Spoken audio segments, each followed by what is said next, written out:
Welcome listeners to episode 22 of the Running Guide podcast, where I aim to provide informative content and interviews with elite athletes from around the world, like in today's episode, where I'm chatting to a British runner who laced up in Sydney for a few years, where he picked up some chocolates. Now living and working in Singapore, he's a 215 guy. Welcome to the Running Guide podcast, Ben Moreau. How you going, mate? Hey, happy to be here. I'm good. Fantastic. Now, I had a quick look at your Strava feed, and it tells me you tweaked your calf a few days ago, mate, so you probably haven't been out on a Sunday morning long run. Is that right? That is right. Yeah, it's been a frustrating few weeks here at the moment. So I live in Singapore now, and similarly, we've had the sort of lockdown style environment. And one of the few things that's actually really good to go out and do is go out and do a run. But firstly, I tweaked my patella tendon. Okay. And then I think it's almost more embarrassing, but some of the rehab exercise I was doing was some sort of hopping on one leg, sort of squat to try and load the tendon up a little bit. And I pinged my calf a little bit doing that. Yeah, it's not It's not embarrassing, it's mate. not too bad. That it happens a lot. It goes to show how fragile we are. The amount of times I do rehab to fix one thing and then injure something else, and yeah, Yeah, yeah, it'll be okay. It'll be okay, okay. But you're right. Haven't got out for the long run this morning. yeah, for sure. So yeah, Singapore. What's the current tab? You guys are sitting smack on the equator there, aren't you? Yeah, it is a challenging place to run. I'll tell Mm, you that. mm, It's humid. You get used to it, but it's every day. It's like sort of 80-90% humidity, mm, 30 degrees. It's a little bit cooler in the mornings and the evenings. mm. But really, every single day I'm coming back soaking wet from Yeah, sweat. yeah. um, it's nice, like it's green, it's pretty flat. Mm, mm, There's some nice places to run, but mm. yeah, the conditions are pretty challenging. Yeah, tough place for a modified leg. Yeah, Yeah. So it how many is. years have It you is. been in I've done a few of Singapore those for? here. 3 years now, so Okay, it's been a while. and that's But for yeah, three work. years. Yeah, I moved. Yeah, I moved with work. It was I could have stayed. I didn't have to move, but it sort of coincided a little bit with probably me thinking that I was, I guess, a bit done with serious running. I wouldn't have been able to carry on being really competitive here because, as I said, the climate's not great. The running groups aren't as strong as what I had back in Sydney. So the people to train with not as good. So yeah, I think a bit of a change, so an opportunity to live somewhere else. And the good thing about Singapore, which is probably where it's different to Australia, is that there's so many countries nearby that you can travel to. So I was quite keen on. I hadn't seen much of Asia at all, so being able to travel around and see some different places. Um, so yeah, that was sort of part of the reasons for the move. Yeah, for sure. Are there any like indoor tracks in Singapore? No indoor. Okay. There's amazingly dozens of outdoor tracks, Yeah. but it's quite funny. Like when I first moved here, I looked at all the tracks, like, wow, there's loads. This is awesome. They're all free. Like you don't have to pay to use. I thought that's fantastic. First thing is almost every single school has a track, so most of the tracks you can't actually use Mm, because they've got these pristine tracks that no one uses. And secondly, Singaporeans will walk around. They see it as like a recreation center. So there's kids running around. There's people walking with shopping. Shouting track makes no difference whatsoever. So the it's like playing dodgems. mm. Um, Sure. so you learn quite quickly that you're going to be probably likely walking into people, or Yeah. running into people who are walking around. Yeah, it's a different world. Sure. So what's the fastest time getting around Singapore at the moment for a marathon? So I think there's a guy here at the moment who's the marathon national record holder. So he's running the 220s. Okay. I think mid 220s off the top of my head. Yep. Um, I think he's also run a sort of sub 15 for 5K. Mhm. So yeah, and there's not many. Okay. I mean, competitive sport in Singapore is less of a focus. Like it's not part of the culture. Mm. It happens, but it's not like back in Oz and back in the UK where sports, a big thing. Mm. Um, and the, People stay active. A lot of people go out running, but they just don't quite put as much emphasis on the competitive side of things. So and I guess, like I said as well, for long distance running, it's not the best environment, but yeah, it's a small place. Like it's 5 million people. Yep. So it's pretty small, but yeah, the sort of best guy here is sort of in the mid 220s or so. Sure. How about parkrun? Is that over there?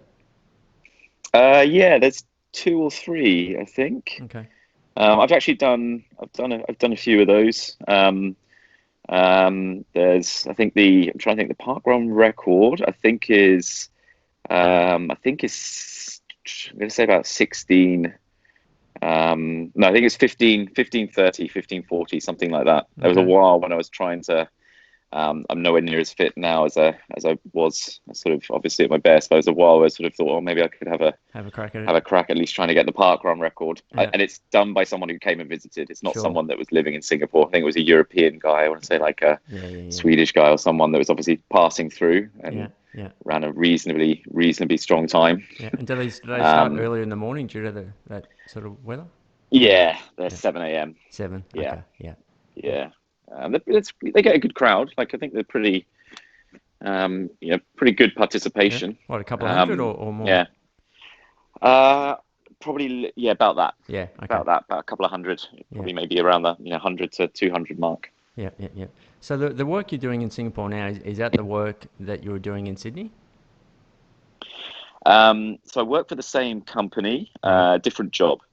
So the job when I was working in Sydney, it was just a Australian market job. Now it's a Asian market role, so a little bit more travel with the work as well. I have a couple trips a year that I did before. Obviously, all travel stopped, but Mm. places like the US and the UK for work. So yeah, it was a slightly broader job. Um, and can cover. So we've got offices in India, we've got offices in China, Japan, as well as Australia, and through through a bit of like Indonesia, Vietnam, Thailand, Hong Kong, places like that. So a little bit of traveling around there as well, which is just sort of I wanted to go to these places and see them. I Sure. tried doing a race in Hong Kong on a work trip, which was probably one of the hardest things I've ever done. It's Mm. very hilly, lots of stairs in Hong Kong. I Mm. learnt that was brutal. Not one of the trail races. It was a road race or? Yeah, no, it's a trail race. Yeah. It was Yeah. one of the trail races, sort of right in the north. Like, I mean, it was beautiful scenery, but Yeah. I wouldn't say I was running for most of it. It was basically walking up and down huge steps, Yeah. like up in the hills. It was, I'd say, it's up there with one of the hardest races I've ever tried to do, to be honest. Yeah, no, I have heard about. I don't know if it's that actual race, but I have heard about some of those ultras over there in Hong Kong. They're pretty tough. Yeah, I mean, Yeah. not only the weather, and especially some of those ones that go through the night, they just get hit with these tropical monsoons and storms, and Oh they're yeah. just terrible. So, Yeah. but I mean, some people Yeah. enter them for that exact reason. So we're all a bit crazy, aren't we? True. Very true. So where'd you rather be, mate? Singapore or Sydney at the moment? Like as far Oh, as I do miss. yeah.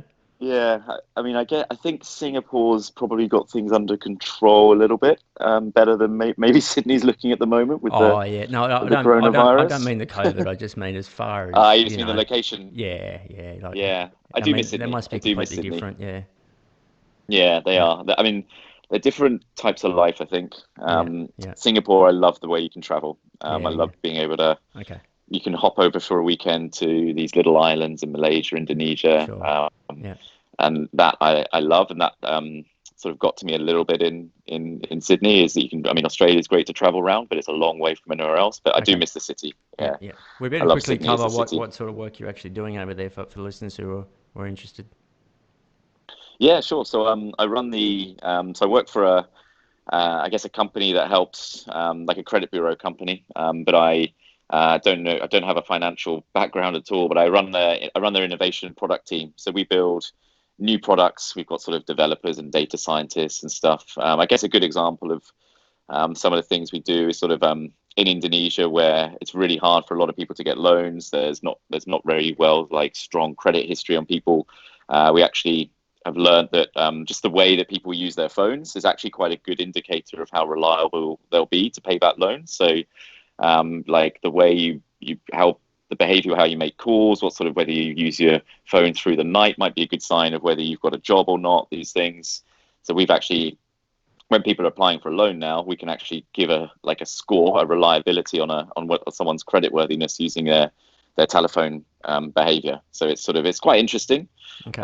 But we're building new products. So I lead their innovation program over here. Okay. Yeah. Fantastic. All right, mate. Let's get back. Let's talk about running.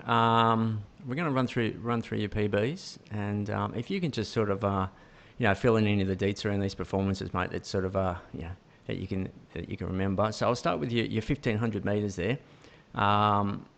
Pretty fast, 3:51.56 in Manchester, 2006. Yeah, that one's probably the oldest one of my PBs. That's going back a little bit. Yep. I think that was a phase when I was working on my 5K. Yep. So the 1500 was to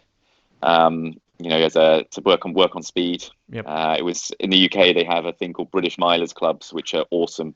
So they'll be in the evenings in the summer. They'll run about 6 or 7 of them, and they'll just put you in different races. So they'll go from A races down to probably like J races. Yep. I don't think I was in the A race for that. I think I was in like a B or a C race, and everyone's running about the same time as a pacemaker. So they're awesome for running PBs.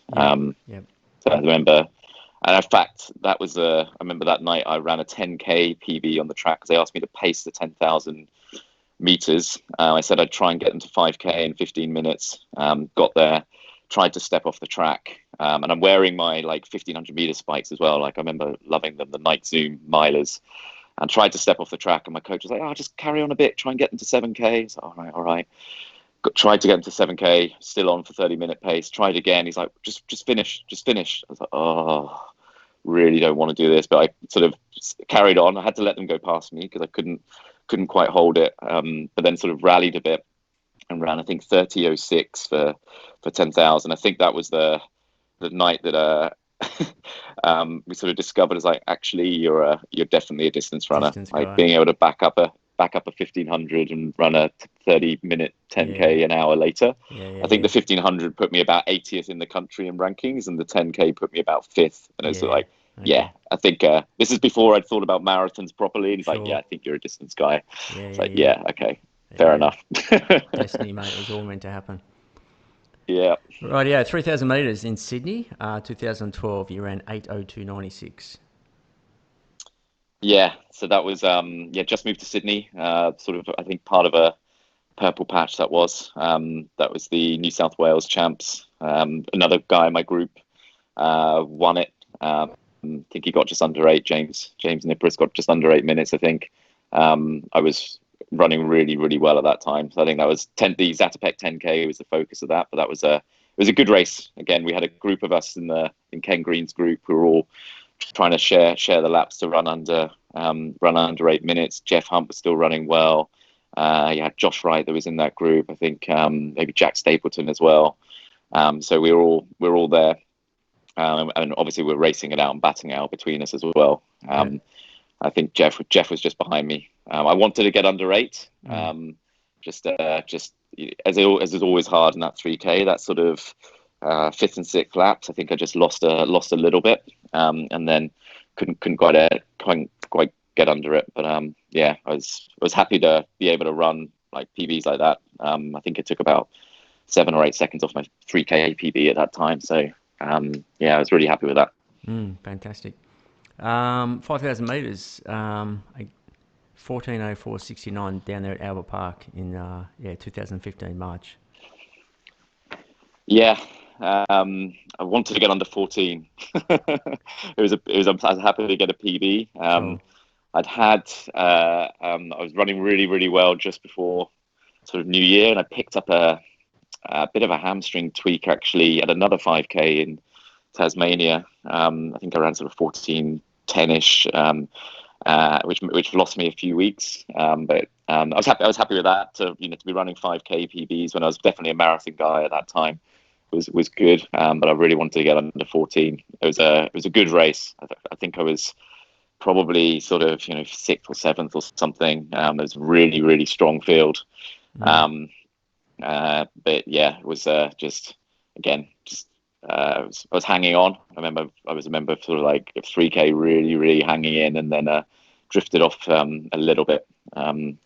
And that was, obviously happy to get a PB. You've always got to be, but yeah, I really wanted to get under 14 that night. Yeah, 13:59 is a nicer looking number, isn't it? Yep. Yeah, it is. Okay, 10,000 metres Zatopek 2012. You ran 28:40 and 83 and 0.83. Yeah, I think that's probably one of my strongest PBs. That may well be one of the everything came together. I was running really well, so it was a few weeks after that 3,000 meter PB. I was amazed. I was running so well. Sort of 6 months after, I guess, moving to Sydney, I was flying, and I think I could have run. I know Ken, my coach, was saying probably could have run quicker that night. It was a windy night in Melbourne. You know what the sort of Melbourne weather can be like. It was pretty breezy. But saying that, the best thing about a 10,000 meter race is if you've got a group to race with all the way around. It's about the best thing you can ask for. And I remember sort of there was Brett Robinson, Liam Adams, Benson Lawrence went off with the I think it was Mika Kogo, the Kenyan guy, but then Ben came back to the group in the last sort of 2 or 3K, and then it was me and Ben in the last lap, trying to sort of battle it out, and he got the better of me. But yeah, I was really, really happy with that time. That was like a minute off my PB. Okay. So it was a Yeah. it So was what a was big, that? big Are you PB saying for that was me. a third place finish or? Yeah, third. Okay. Third. Yeah. The Kenyan guy ran something super fast. Benny dropped off him at about halfway, and then came back to the group that had sort of me, Liam, and Brett in it. I think there was a couple others actually, sort of in that group. It broke up a little bit, but there were a few of us around the sort of 28, 30, 35 to 28, 50 that Yeah. night. It was yeah, but I was third in the end. Yeah. You would have done Zatopek what just about every year you were here in Sydney or? Yeah, maybe not every year. I think three or Okay. four times Yep. maybe. Yep. Yep. I think around a couple of sort of mid 29s there. Yep. Yep. As part of marathon build-ups. It's a great event. I think I'd put it up there as one of the having the 10,000 meter being the focus of the night Yeah. is so rare. It's so like Yeah. 10,000 meters on the track are usually sort of these things that are bunged in the middle of other events that are pretty lonely affairs Yeah. that no one Yeah. bothers to watch. Mm, It's mm. 25 laps, but I remember like everyone comes onto the track. They're all in like lane 4 and 5 shouting, and this Mm. is like it is the focus of the and it's got a lot of history, obviously, as well, which is Yeah. awesome. But yeah, I think it's one of the best 10,000 meter races around the world, I reckon. Yeah, for sure. And yeah, you always know you're going to get a strong field. Um, Yeah. yeah, definitely. Now the 5K here, as I found out when I interviewed Lee Troop a couple of weeks ago, IAAF always just put down Noosa Bolt as the 5K, so that Noosa Bolt race must be Mm. registered to come up on the IAAF profile. So you may have run quicker than this. It's got you down for a 14:26 in 2015. Yeah, that might be about right on the road. Okay. Yep. You don't do many 5K road races. I think Yep. Noosa Bolt would have been the only ones I've done. Yeah, Yep. Sure. I think that's right. Yep. Another great event. Love the Noosa Bolt. Yeah. Great It's crowd and like everything. it feels like a little it feels like doing a sort of Formula One Grand Yeah. Prix. It's Little like amphitheatre. short laps. Yeah. Yeah, everyone's there. It's awesome. Yeah, Yeah. It's a big great race. weekend And with all again, the strong triathletes and field. that there. Yeah. It is. It's brilliant. Yeah. No, it's a great little spot. Did you get time to hang out there for a bit or? Yeah, I think I did it 2 or 3 times Okay. and Yep. spent weekends there. Yep. Beautiful part of the world. Mm. Nice runs around the national forest there, Sure. and Yep. yeah, awesome place. Awesome place. Really like it. Yeah. No, it's nice. Right. Yeah. Your 10K over there in Manchester, 2008, 29:40. Yeah, I think I should have run faster on the road for 10. I mean, obviously it's a minute slower than my track PB. Yeah. Yep. That was I was as you said, when I was back in the UK, so it was at the time I was happy with it. I think it might be my second time under 30. It might even been my first. I can't quite remember. But that Manchester one is a good one. Haile Gebrselassie done that race. You get a good field. Again, I would have been probably maybe even in the teens. So strong race, fast course. Um, so I was very happy with it at the time. I think that's before I started doing marathons. I think I maybe thought about doing some halves around that time. But yeah, I always thought and did a few road 10Ks when I was in Oz, and I just wasn't fit enough or wasn't quite coming together at the time, and didn't run quicker than that. But still, yeah, at the time I was really happy with that PB. Yep, for sure. Right, yeah, your half marathon, you spent a bit of time up on the Gold Coast. It was pretty friendly to you too. You got some pretty good results there in the 10 and the halves. So this is your half PB in 2013. You went 63:59. Yeah, I was really happy with that as well. That was a great race. You had, I think, Marty Dent. You had a group of us. Marty Dent, I think, was just ahead of me, and then there was Marty Dent won it, and I think a Japanese guy got second. I think I was third for that. But again, there's a big group of us. Liam Adams was in that group. There were a few others, a few internationals, I think. It was a race where I knew I was in PB shape. Getting under 64 was awesome, and actually that turned out to be the qualifier for the World Half Champs was 64 minutes, so I absolutely crept under that Yeah, 64 okay, minute mark, which sure. turned out to be great. Yep, yep, But that was a race where I was running really, really well. Um, had a really, really sort of good battle. Wanted to get the win, but Muddy Dent was too strong in the end. But again, I was in a race right until the last 200 meters and then a half. That's just what you want. You spend so many halves where you're on your own for 5 miles or so, yeah, sure. of the 13. So and again, like pancake flat place Yep, yep, in Gold Coast. I remember it's an early start. I remember that. I think it's like super early, like maybe like 5 a.m. or 6 a.m. or something. But the sun's coming up just as you finish, and it's always nice getting the races done by 7 a.m. or something like that. And then you can just relax for the day. But yeah, I yeah, was happy with that PB. yeah, for sure. Now I'll move on to your marathon soon, but you didn't ever get around to running the marathon there. No, I didn't actually. I think it got really strong that gold label marathon there. I think I considered it in a couple of years. I think either the time of the year just wasn't right, or I'd selected another one. I think when you do marathons, it's always about you only do can only do a couple right in a year. So Yep. it's about the timing. Mm. You're thinking about what when you want to run that race. Mm. That's something where I just Gold Coast just never quite sort of fitted. Yep, yep, But it's a great race, great course. yep, for sure. Right, yeah, your marathon over in Fukuoka 2013, 2:15:52. Yeah, that was I was happy with the PB, but I remember I was really battling that last that last 7 or 8K. That was one of those, and people who run marathons would definitely experience this. Yep. There's a couple of weird things about that race. Firstly, I mean, I went through halfway feeling really good, feeling like I was holding back, feeling like, and I think I went through in maybe 66 something. So, on for a 2:14 or a 2:13 something. And then I started to, I was like, hold back, don't. I've made mistakes of feeling good at halfway and just picking it up a little bit. I kept it steady. And as I got to 30K, it's like, I'm still feeling good. Okay, could maybe start to think about, um, you know, picking up a little bit, and then I got to 33. And it's like, oh, that starting to slow, and then it's just damage control from there on in. I remember sort of getting to the last K is like, oh, I think it was a minute PB at the time, just thinking, oh, I hope I can cover this last kilometer just to get a PB. Yep, yep. It was a real battle. And the other thing with like Japanese marathons as well, like you look at you'll always look at the times and you'll see at the end like, oh, there'll be loads of people running about the same time as me, but they're not.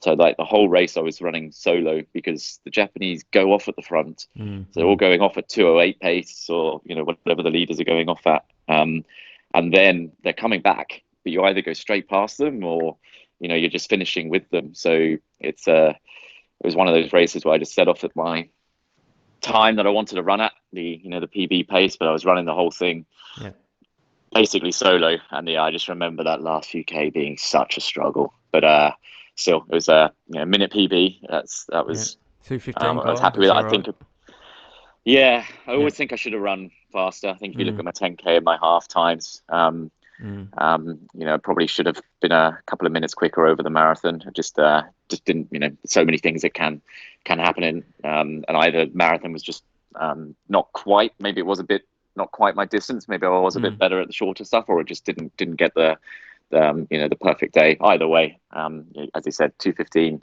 Yeah. I'm still happy with that. Yeah, I mean, you're right. I was sort of looking through some of your half results, and there was a lot of 64s in there and that. Mm. So, yeah, you sort of do the calculus. I mean, generally, yeah. I mean, it's probably different for you fast guys, but generally, double the half and add about seven. So you're not far off if you're running Yeah, 64s. You know what I mean? So, yeah. yeah, Right, yeah, yeah. your time in So Sydney, mate. Who were you hanging out there? Were you racing with Sydney Uni, or what group were you training with? And So I ran for Randwick Botany, but it was Ken Green's group that I was training with. So it's actually there's another Aussie guy that I know that was a runner that sort of put me in touch with him when I moved.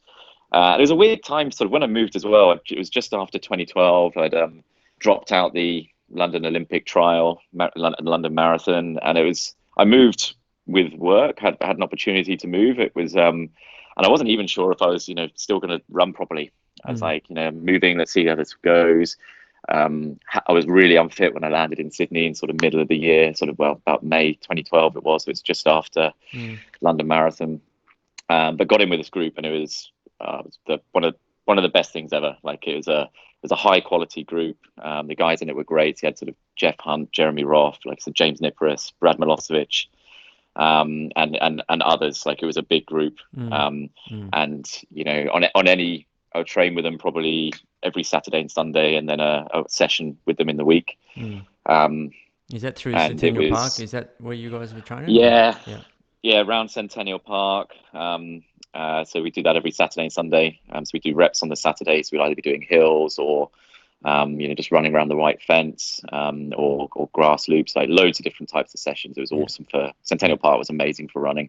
Yeah. What about And track? then Were you AS marks or anything like that, or? yeah, towards the end. So we were Yeah. we were at the Olympic Stadium. I remember for the Okay. first couple of years Yeah. Yeah. training up there. I think ES marks they then opened up, and so definitely the last year or two we were running around ES marks, which Mm. was by the by in Ramwick, Yep. sort Yep. of by the golf courses there. It was a bit Mm. more convenient than getting up to the Mm. Olympic Park. Yep. So you were living Um, in the city, or? yeah, I was living in Darlinghurst, Okay. Yep. so right in the middle. So still great for running. I was near the botanical gardens and running around there. You could obviously run around the water around there, and Mm. 3K from Centennial Park. So really easy jog up to the park and then do lots of running around there. I mean, Sydney is an amazing place to run around. The weather's good. Mm. Yeah, I really really loved sort of living and running in Sydney. It was awesome. Yep. And we'll just go back when you came over that time. Whereabouts did you come from? Like London, or? Yeah, I lived in London sort of after university, so I Yep. sort of did a PhD at uni. So I was at uni quite a while. But then I moved to London. I was there about 7 years or so, I think. Okay. Um, London was so I didn't really have a group in London when I was running there, so I'd jump in with other groups sort of occasionally, but a lot of it was getting the training done by myself, or trying to hook up with someone for an occasional session or a run. But yeah, came from London. London's good for running, but again, obviously the weather's not as good. It's a big city. It doesn't it has a few parks, but I did most of my running on the canals actually. It's got loads of canals, so I would just run a lot on the canals, which are great for sort of flat long sessions and so on. But yeah, London's harder to navigate around. It's a bigger city than Sydney. Mm. Mm. But still got into good shape. Still Yep. probably there were times when I was in the best shape of my life, as in London as well. Yep. Yep. But different, didn't have that group dynamic that I had in Sydney. Yep. Yep. That was yeah, just had to sort of improvise a little bit more. Yep. Yeah. Sort of looking at your career, uh, you probably will agree that probably your best career period was those years that you spent over here in Sydney. I mean, a lot of your PBs are there, and yeah, there's some fine running done by you during that time. Was there any reason why it sort of aligned all the stars and planets? Like, was it just that group dynamic you talked about? Was it the weather where you had more time to train, or? Yeah, it's a really good question, and I don't think I've got a definite answer. I think definitely the group Yep. is a big part of it. Yep. I think, Were you happier? You know what I especially, mean? Did you just feel like you was just I think everything? just Okay. pushed harder in training. Right. Yep. Um, I think when you're running on your own and you're trying to get the big sessions done, it's a bit more of a battle. Yep. Yep. It's easy to allow yourself to back off a little bit. Some of the reasons, when you're going through a hard session, there's a whole load of reasons. Mm. When you're just not feeling it, so you might say, "Oh, I'll do a fewer reps today, or I'll just back off for this middle part of the session because I'm struggling." But when you're in a group, you can just sit in there. So Mm. when you get those bad days, you've got people to run with, and you just focus on being a bit more competitive. Yep. The Yep. times in training will be faster. So I think that's a good part, and also it takes your mind off. I think you're in your own head a lot as a runner. So Mm. when you're going out and training a lot on your own, Mm. you're thinking about how's your training going. You're thinking about whether the pace is right. It's you can overthink it a lot. And I think in a group it takes some of that away. Yeah. So you're chatting to people on your long runs, and you're Yep. just getting the training done. Yep. Yep. The training itself wasn't. So I switched coaches when I moved. The training itself wasn't massively different. It was the same sort of stuff that I'd done before. Both Ken and Nick Anderson, my coach in the UK, people that sort of keep it pretty simple. It's about getting the training done. It's about the consistency. You don't need to complicate it too much. It's about getting miles done as a marathon runner, and and then a couple of sessions a week. It was the same structure really. Yep. But Yep. yeah, I think partly any time that you run well, it's about not being injured. Um, so I think I did quite well there. But yeah, I think if there's one thing that was the biggest difference, it was having a group to train with a few times a week, Mm. and just push me that bit harder than I was probably managing to do when I was doing a lot of the training on my own. Yeah. Yeah. For sure. Now, 2013, you won the City to Surf. You sort of put a run to Liam Adams. Chance of getting three in a row there. So you won it in 41:48, and Liam was just behind in 42:03. So yeah, tell us about that, mate. That must have been fantastic. I mean, it's such a huge race, especially when you're living in Sydney. Yeah, it was amazing. I think it was. I mean, I probably put that up there as one of my best days, to be honest. Yeah. When I moved over, I mean, it is a I mean, it is a fun run, right? It's not a distance that means anything, but it's an amazing race. As I Mm, said, going mm, from point to point, you start in the city and you end up at Bondi Beach. mm. I lived on the course basically. Sort of, people would before the race, people would come round to my flat and we'd jog down there, and I lived a kilometre from the start. Okay. But I remember I was in really really good shape at that time. Obviously, really sort of thought that I had a pretty good chance to win. I think it's a few weeks after that 63-58 half where I'd got the better of Liam there as well, so I knew I could beat him.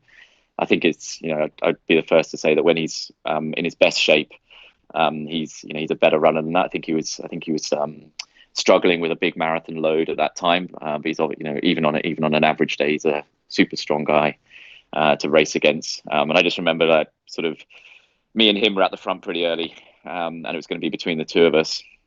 And I was again like trying not to say, okay, when you make a move, make sure it's a solid move. You don't want him sitting on you. This is something that I've always been a victim of in my Mm, career. Is I let people sit on me. I let them sort of I do too much work at the front, so I yep. was Yep. trying not to. But as soon as we hit Heartbreak Hill, I was just naturally, I guess, easing away. The hill gives you a bit of a challenge, Mm, and mm. I realized that there was sensing a bit of a gap. It's like, okay, got to go, just get up the hill, and then I was like, do not let him get back on you. And I was working really really hard to try and put a bit of a gap in. And I think I got a sort of 15, maybe 20-second gap at that point. And then he hit the sort of last 2 or 3K coming down, and I think he caught me a bit coming down that really really steep downhill, because I Mm. remember people in the crowd, all of a sudden I could hear them shouting for Liam as well, with like a kilometre to go. And I just remember, I don't think I've ever worked so hard in the final K of a race. I just remember, it's like, no way. Mm. There's no way I'm like letting him get back on me at this point. It's just not happening. I knew that my friends would be by the finish line by the course.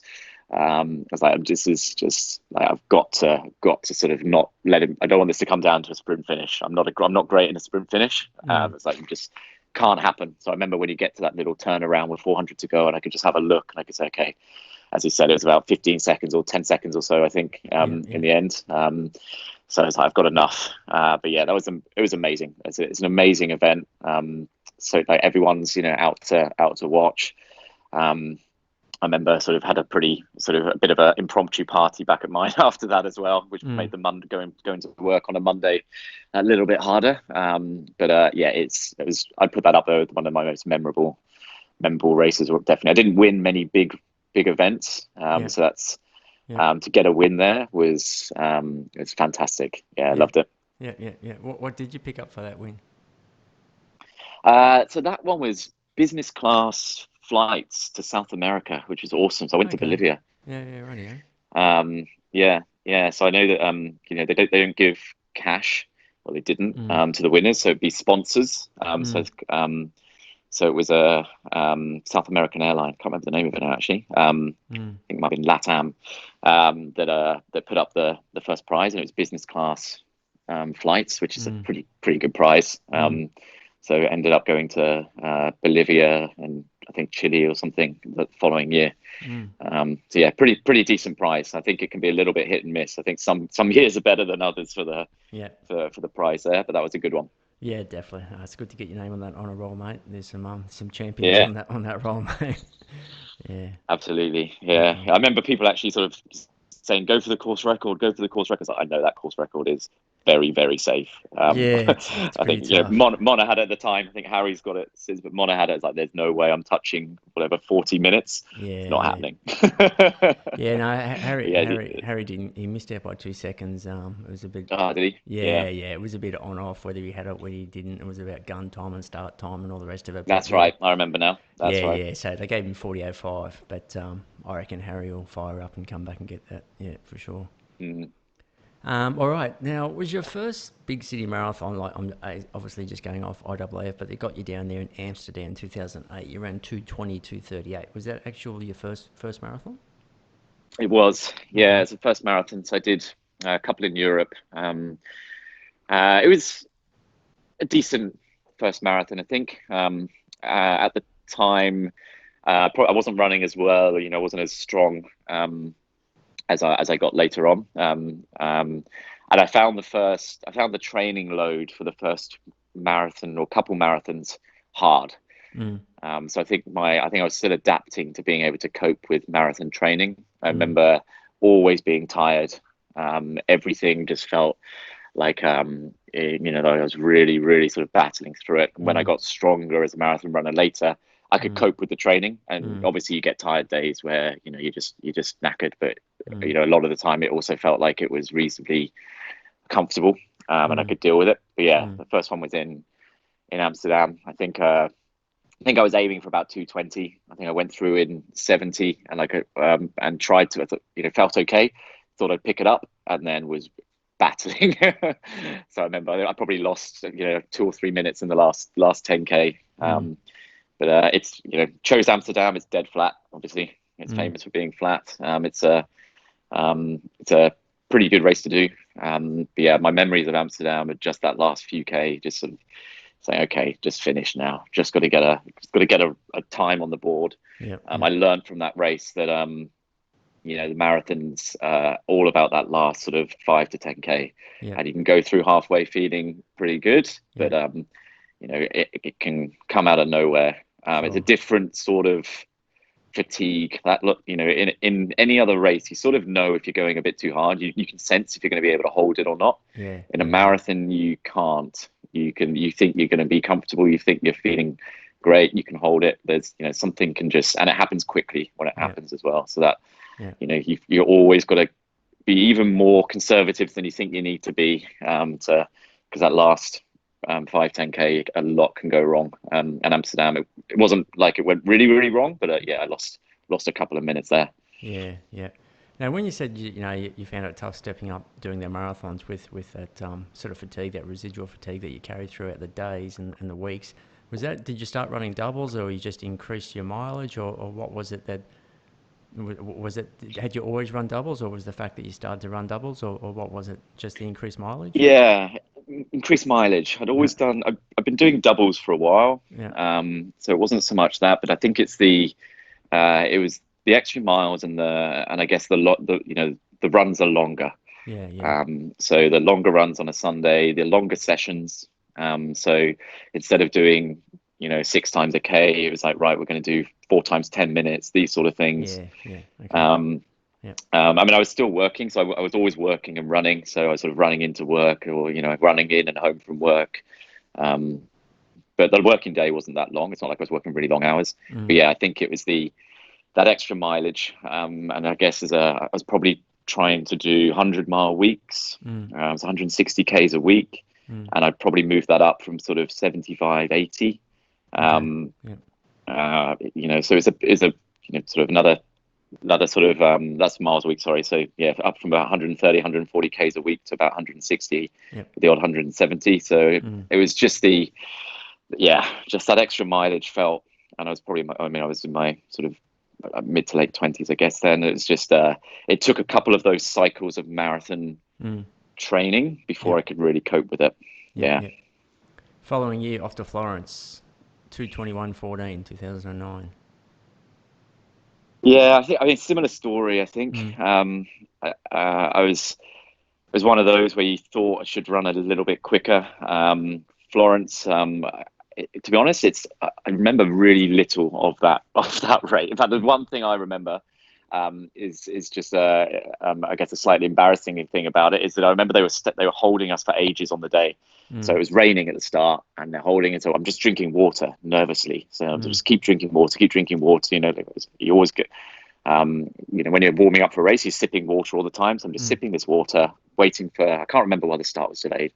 But anyway, I sort of went off, and I didn't feel great from the start. Just like it was one of those go, this should feel easier. This doesn't feel amazing.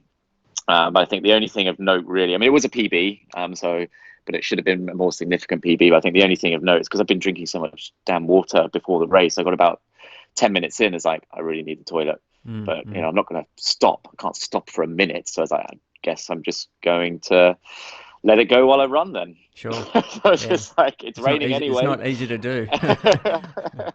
It's not. It's actually remarkably hard to do. It's It's a like skill. I Skill. can't. It's like I'm thinking. I can't stop. I'm Mm. carrying probably what is an extra whatever 500 grams of Mm. water. It's like I've just got to. It's like Mm. it's raining anyway. It makes no difference. Mm. Just Mm. do it. It's like right, that's it. But yeah, Mm. Left shoe or right again, shoe? I think everywhere. I think it was. Yeah, yeah, I was lucky that I didn't get really bad chafage from it. To be honest, yeah, that yeah, was lucky.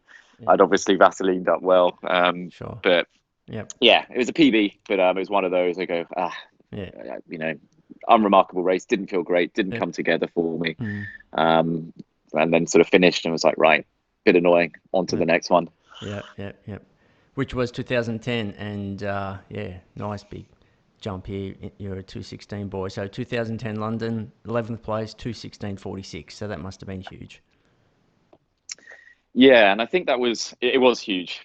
And I think that 2010 was the year that it started to come together. I made a decision at the beginning of 2010. So I was one of those people that used to go out and have a few drinks with my friends, and I would still get the training done, but I might wake up and be like, oh, okay, probably had a feel a little bit dusty or whatever, but I'd Mm. still get it done. Mm. And but I was starting to think, look, it's worth giving up some of this other stuff. Sleep better, don't drink, focus on it a little bit more, and see how good you can be. So I did a couple of training trips. So I took some time off work. I think work was good. They allowed me to work sort of from abroad as well. So I went to Portugal for 3 weeks and trained with a guy called Tom Payne, who was coached by the same coach as me, and he did London as well. He's a really good marathon runner. And so I just just cared a bit more. Just gave it a proper crack. Training was I've noticed the difference in the training build up. It's like the things I was doing in training and how I felt doing them was just definitely a step up. So I ran a half marathon PB in the build up in The Hague, sort of 64:30 something, I think. which was about a minute PB over the half for Mm. me. So it's like I knew things were going well. And London, that day, like it was trials for the Commonwealth Games later, or maybe not the trial, but a lot of the Brits were going for the qualifying times and the Mm. European champs that year. Mm. Mm. So I knew I had to run about, I think 2:18 was sort of the time that had to get under. And it was one of those. I mean, I struggled a little bit in the last sort of few K, but it was one of those where I was holding back the whole race. Sort of, there was a group of people like Lee Merrion, who went to the 2012 Olympics. There was a group of 4 or 5 of us. We had a pacer for our group.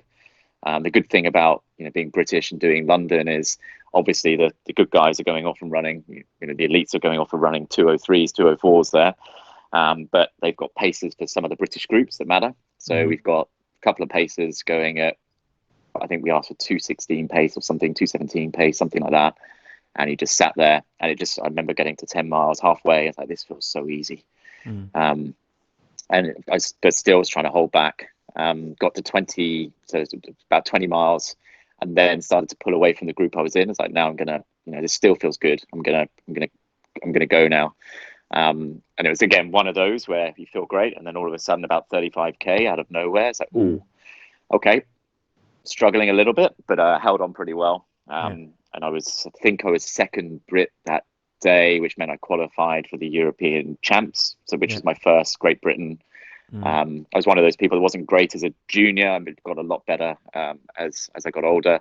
My first my first Great Britain vest also qualified me for the Commonwealth Games that year. So I did another 2 marathons that year.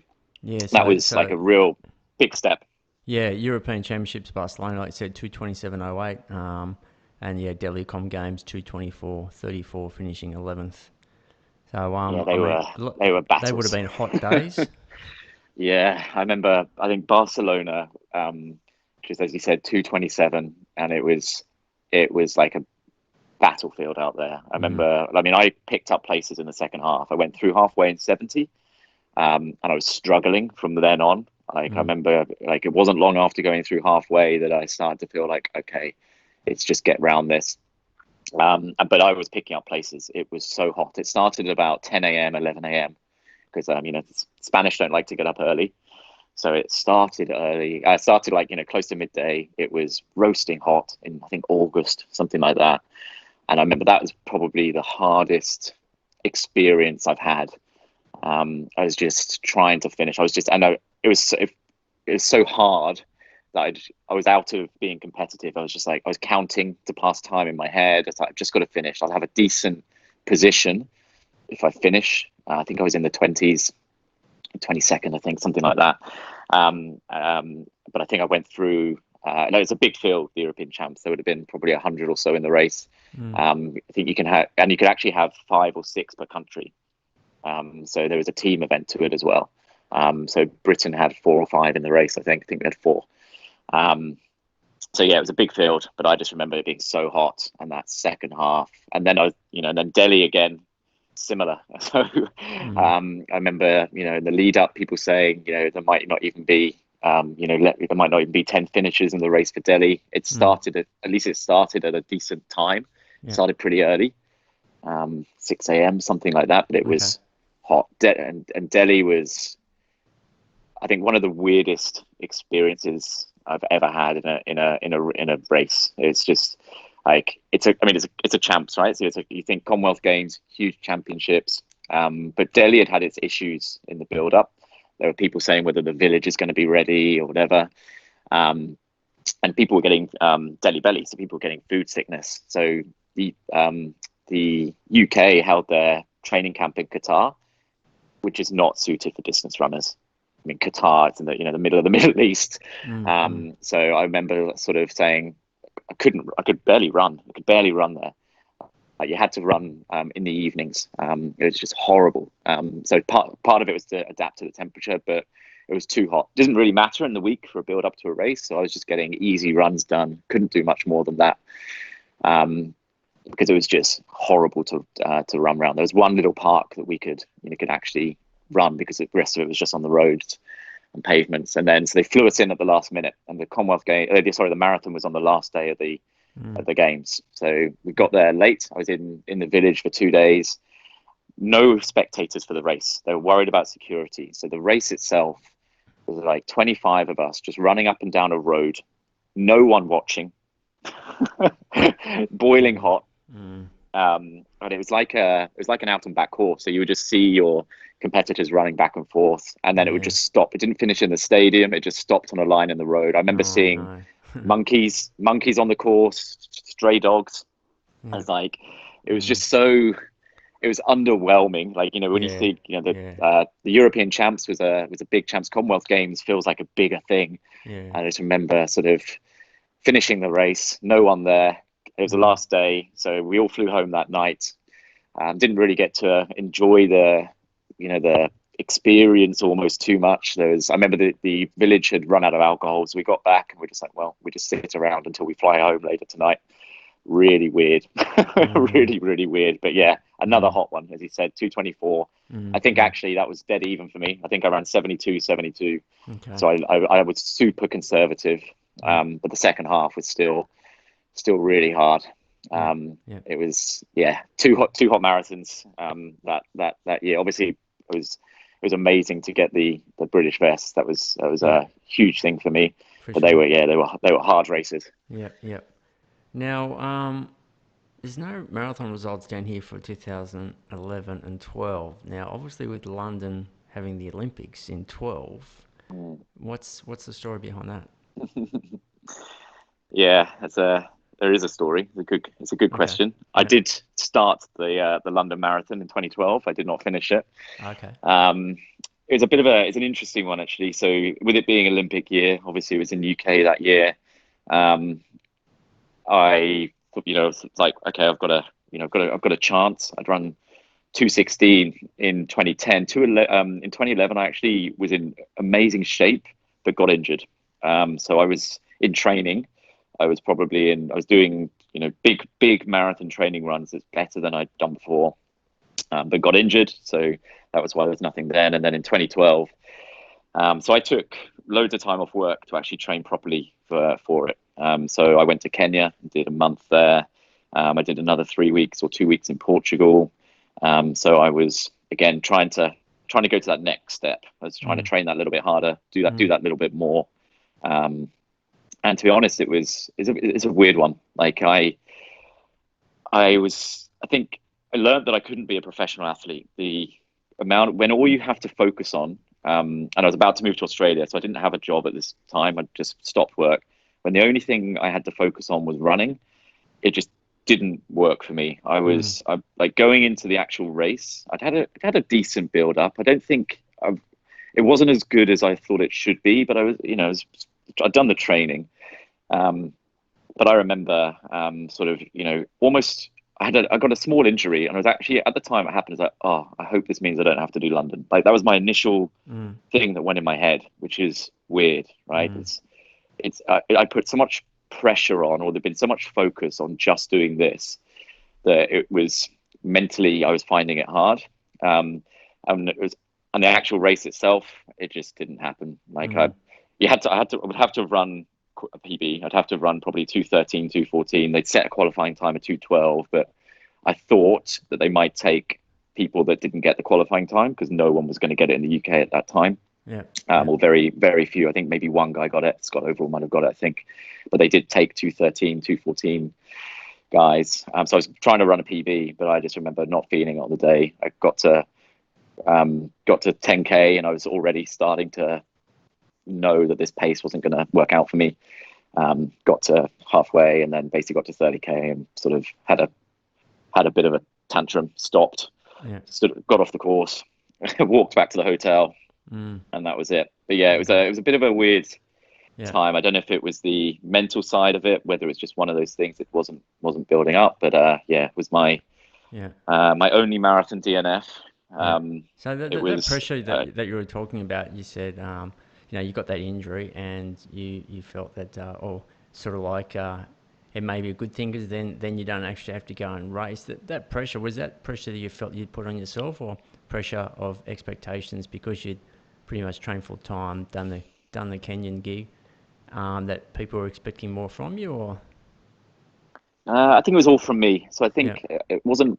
yeah, I think I had expectations that I would be able to run better. I'd run better Mm, than the 216 I'd run. And I think it was because that was the only thing. I mean, obviously, everyone's like, oh, well, you got a chance of making the Olympics. That's amazing. mm, But I think it was my focus, mm. and that was all I had. That was all I was Yeah, doing. yeah, yeah. So Mm, I was when you haven't got anything else to do during the day but think about mm. running. Yep, I didn't overtrain. I don't think. yep. Um, I trained a bit more, but it was I was trying to do more everything else. I was trying to do more physio, more core Mm, work and gym work, mm. more resting. But yeah, Yep, it was just the pressure of this is it. yep, I've got to deliver on this because this is what I've been training so hard for the last yep, 6 months or so. yep. And I just found it really hard. Yeah, I think that discussion's come up a fair bit when I've been interviewing athletes, and I hear about it, about how they would, as you know, a lot of them have worked in history of marathon running, and a lot of the champs have worked full-time jobs, and a lot of them do work 20 hours, or some of them, like Liam, works, crazy hours, and a lot of other blokes around the world Mm, working crazy hours, and they just find, like you said, it's a way to shut off and forget about running and sort of, start thinking about something else. Although it's a frantic life and it's a crazy world to be training before and after work, but I think it's just a way to shut off and not be so obsessed just with running. So, like I said, maybe some marathon runners are better off working whilst they're doing their training just for that reason. yeah, and I think for me that was Mm. I think that's true. Yeah, yeah, Yep. definitely the case. When it was Yep. something else, because actually then running was a release. Running was cool, Mm. right? I've got to go and get this done. As you said, Mm. sometimes trying to fit it in was really challenging. Sometimes it's the last thing you want to go and do is get this big Mm. run done when you've had Mm. a long day of work or whatever. But Mm. overall, it was something which was another part of me, another side. It wasn't my be all and end all. Um, you know, it was a thing I wanted to do rather than it was the only thing I did. Yep. Yep. So that that Yeah. that 30k DNF London, that was 2011. What happened in 2012? No, that was 2012. Oh, that That was was 2012. 2012. That one. Gotcha. So and Yeah. that, yeah, right, yeah, gotcha. Yeah. 2011. I got a not a stress fracture, but sort of the precursors to it. So a stress reaction. Mm. So 2011, I was running really well, Mm. but just I was going to do London, Mm. but had an issue, had to take a few weeks off, Mm. and then missed London. I think I had then a few other issues coming back, so I was Mm. um, I spent quite a lot of 2011 sort of out of action, Because you're but living then in sort of Sydney got. in 2011, aren't you? Yeah. No, I'm in London still. 2011. I moved Oh, in okay. You came. 2012 to Yeah. Sydney. Sorry. Sorry. Yeah, Yes. Yep. so Yep. I moved to Sydney just after the London Marathon 2012, actually. Yep. Yep. Okay. So that's when I moved. Yeah. So you got to go and watch some of the games. I didn't actually, so I just moved to. It seems a bit weird, but I just moved to Sydney. Oh, So okay. and then Yep. Yep. so before the Olympic Games, I moved in May. The Olympic Right. Games were, I guess, August. Okay. Yeah. So it was the one time they were actually in the UK was the time that I decided to go and move to the other side of the world, Yeah. and Okay. and so I didn't get to see any of them. So I was one of those people getting up at 2 a.m. to watch Mm-hmm. Mm. Mo win his gold, sort of Yep. watching it on my laptop in the middle of the night. Yep. Yep. Yep. Which Yep. is as a being in Oz, that's one of the worst things is that most of these big championships are always on the other side of the world, and you've got the Yeah. time zone issue. Yeah. Did you I've know suffered any with that a any lot. any GB athletes who picked up medals at the Olympics? Personally, did you know any of Um, them? so maybe not that well. I mean, I Mm. trained with Mo. So I'd Mm. done in 2010. I did a training camp with Mo Farah and others, like a UK athletics training camp. Mm. So I Mm. knew him. I knew him well enough, but Mm. not Mm. not super close. Mm. Lee Marion, who was running in the Marion, sorry, Lee Marion, who was running in the marathon, didn't get a medal, but ran really well. I was trained with him quite a lot. Mm. I'd actually been over to his place in Guernsey. He lives in Guernsey, Channel Islands of the UK. Mm. So I've been to his place and done some runs with him. So it was awesome watching him. But yeah, I didn't know any of the medal. I mean, UK didn't pick up many distance medals. Obviously, it was Mm. just Mo. Mm. Mm. We picked up a few in the field events. Mm. But yeah, these are people that I might have said hello to once or twice, Yeah. but Yeah. it wasn't, yeah, not best mates. Yeah. It was successful games. Yeah. For GB, I mean, you guys cleaned up in cycling. Obviously invested Mm. a lot of money into that for a long time, so that was great. And the Brownlee brothers picking up some medals in the triathlon, that was good. Yeah, those guys are amazing. They're immense. Yeah, those guys can run. People say triathletes can't run. Those Mm. guys can run. Yeah, Definitely can. Yeah. yeah. Um, Now, 2000. Actually, let's touch on Kenya before we move on. How long were you there Mm. for? And yeah, just run us through that. It was amazing. So I was there a month or so, and it Mm, was a period when a lot of Brits had started going out there. mm, I didn't go. So UK Athletics were doing some structured ones. I wanted to choose my time I wanted to go, so I sort of organised it myself. And I mentioned Tom Payne previously that I've been training with. He'd moved out there, so it didn't quite work out for him at a marathon level, but he said, "Right, I'm going to move to Kenya." mm, Sort of like the Robertson twins. He was like, "If I move to Kenya, I'm going to live that lifestyle. That's going to be the thing which makes me, for him, he wanted to be an Olympic. It mm, was his 2012 thing. So I got in contact with him, and just he found me at like a bed and breakfast place. So I was cooking for myself, and there was a few other just runners, or people that wanted to, not necessarily elite runners, but people that wanted to experience it. mm, It was, I mean, it was I look back on it, it was an incredible place to just go and experience the lifestyle and what running means there. So this mm, was up in Eldoret. mm, So running in the Rift Valley there. It's mm, amazing running. I mean, mm, it's mm, rolling dirt roads. The altitude is challenging. mm, I did probably some of the hardest runs there, but some of I guess the way to sum it up is you'll turn up for a run. They say, hey, oh, all these guys meet at 7 a.m. at this time. Just turn up, and there'll be a group. And there's a group of 200. I remember doing.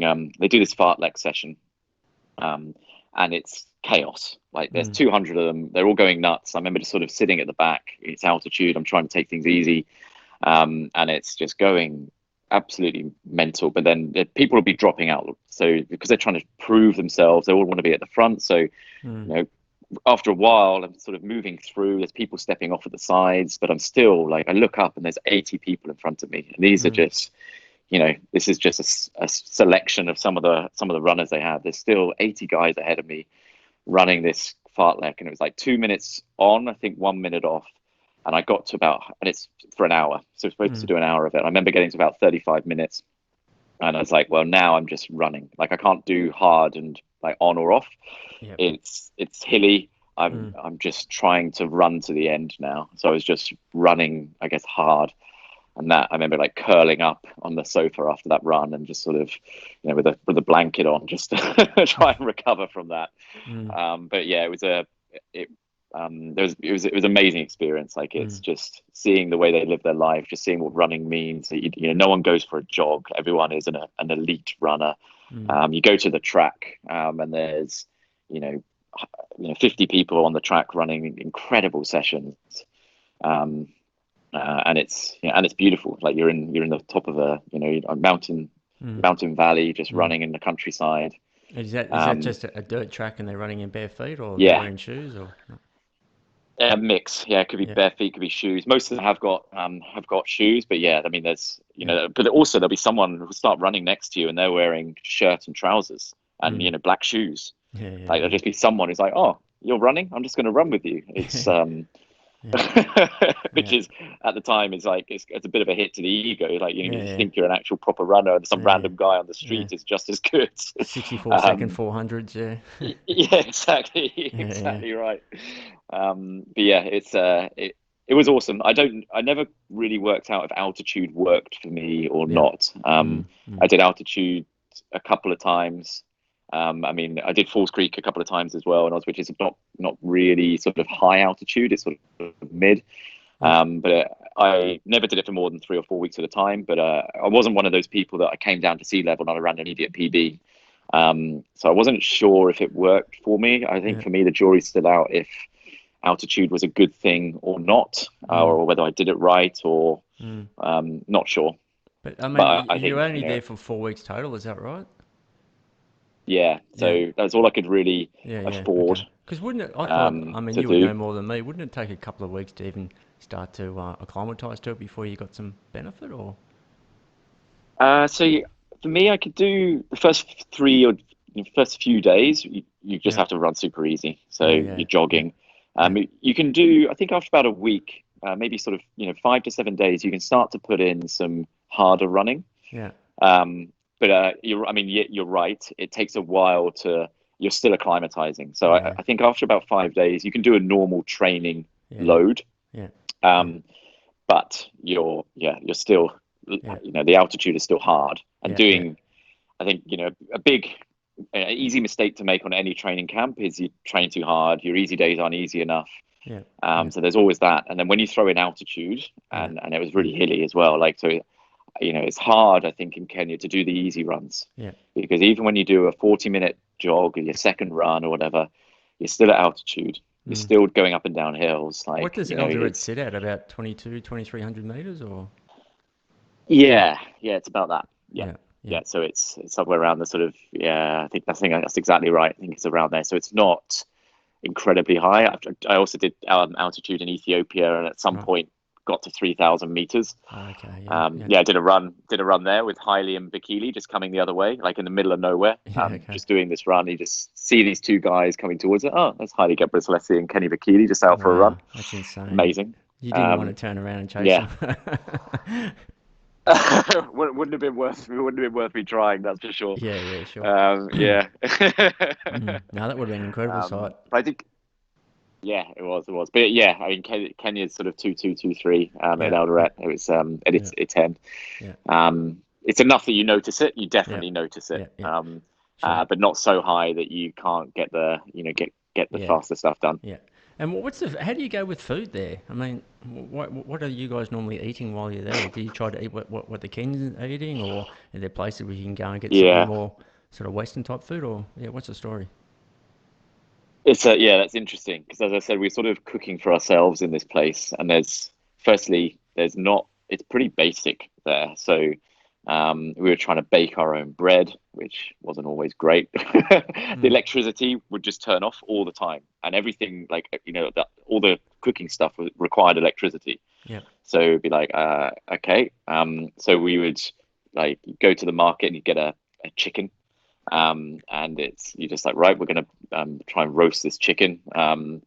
They you can they There's some sort of cafes and restaurants there as well. So they do quite a lot of Indian food there. So you can get like curries, and we did try some of the ugali. They're like really starchy. It's like mashed potato, but really starchy thing that Kenyans eat a lot of. But it's really dry. It's not a lot of flavor. mm, Did not enjoy it. But yeah, it's basic. So we're cooking quite basic things. Just a lot of simple stuff. A lot of vegetables. Just frying and boiling, but vegetables and mm, potatoes and bread and a bit of meat. mm, It's okay. mm. But yeah, And it certainly wasn't the that's best generally food. what the elite Kenyans are eating. Yeah, I mean they eat Mm, they eat ugali and gravy. Like they mm, eat a lot of that. Yeah, mm, like lentils. A lot of really basic, simple stuff. mm, Um, I don't know if that's necessarily the mm, secret, or if that gives them a lot of value, but really, really basic mm, food and quite repetitive. A lot of the mm, same things all the mm. time. Yeah, yeah, Um, yeah, the cuisine was not the of all the places I've been to. I'd say it was certainly not at the high end on the cuisine side. sure. Yeah, got yeah. a little bored of it.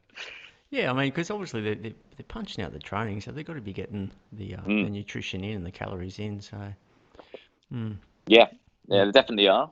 It's just mm, yeah, it's just quite yeah, simple stuff. yeah, yeah. Is there like the local general store you can grab a Mars bar and Coke that type thing, or are all the kids like still into all those types of snacks? Yeah, similar. So you they have these little like roadside little stores, Mm, um, and they would have like some chocolate bars, but it's like literally a guy behind the counter. mm, So they'll have like quite a lot of they have like chapatis, so they would make these homemade chapatis. They'd have a lot of those. They would have a couple of different chocolate bars, maybe they would have some like packets of nuts and packets of things like that, mm, but they wouldn't have a lot. and sometimes like might have a couple of loaves of bread. It's not a big shop. Yeah. Um, Okay. but if and in the village, so you'd have a couple little stalls really, and sometimes you get there and they'll be like, no, sorry, we're out. And like, oh, okay, well, I'll have whatever that thing is then, and see what that is and see how that Yeah. goes. Yeah. Yeah. But yeah, it's if you go into Eldoret, which is a bit more of a city, like Yeah. it's probably about half an hour drive from where we were actually training. Yeah. It's got supermarkets and it's got, it's a bit more of a city as we think of it. And you can buy all these, buy these things, but you've got to arrange to get there on a minibus. The drive is it's a pretty bumpy, chaotic drive to get there. Yep. So we didn't go often. Mm. Um, Maybe a couple of times, maybe once a week or so when we just go there for something different to do as well. But yeah, most of the stuff you're just walking down the road. There's someone behind a stall.